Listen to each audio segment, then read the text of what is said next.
বাঙালি বিদ্বেষের অভিযোগে তৃণমূল কংগ্রেস সুর ক্রমশ চড়াচ্ছে, আন্দোলনের ঝাঁঝ বাড়াচ্ছে। আর এর মধ্যেই তৃণমূল কংগ্রেসের 5 জন প্রতিনিধি আজকে গুরুগ্রামে যাচ্ছেন, যেখানে প্রতিমা মণ্ডল, বাপি হালদার, মমতা বালা ঠাকুর, প্রকাশ চিক বড়াই, শর্মিলা সরকার রয়েছেন। তৃণমূল কংগ্রেসের 5 প্রতিনিধি আজ যাচ্ছেন গুরুগ্রামে। বাঙালি বিদ্বেষ নিয়ে আন্দোলনের ঝাঁঝ বাড়াচ্ছে তৃণমূল কংগ্রেস, আন্দোলন আরো বড় আকারে নিয়ে যাচ্ছে তৃণমূল কংগ্রেস, এবং তার মধ্যে গুরুগ্রামে তৃণমূল কংগ্রেসের প্রতিনিধি দল।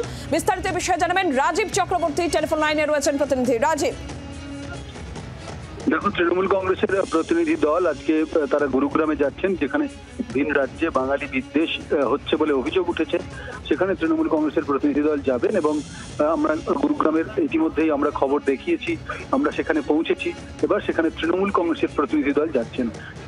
সবাই সাংসদ যারা যাচ্ছেন সেই দলে থাকছেন প্রতিমা মণ্ডল, বাপি হালদার, মমতা বালা ঠাকুর, প্রকাশ চিক বড়াইক এবং শর্মিলা সরকার। বিকেল 5টা নাগাদ তারা গুরুগ্রামে যাবেন এবং তাদের সঙ্গে কথা বলবেন। সেখানে যারা রয়েছেন তারা মূলত অন্যের বাড়িতে পরিচারক বা পরিচারিকার কাজ করেন, তাদের উপর নির্যাতন হচ্ছে, গুরুগ্রামের পুলিশ নির্যাতন করছে বলে অভিযোগ উঠেছে। এবং এই অভিযোগের ভিত্তিতেই তারা আজকে তৃণমূল কংগ্রেস তাদের প্রতিনিধি দল পাঠাচ্ছে দলনেত্রী মমতা বন্দ্যোপাধ্যায়ের নির্দেশে, এমনটাই আমরা জানতে পারছি। তৃণমূল কংগ্রেসের দল গিয়ে সেখানে তাদের সঙ্গে কথা বলবেন, তাদের পাশে থাকার আশ্বাস দেবেন।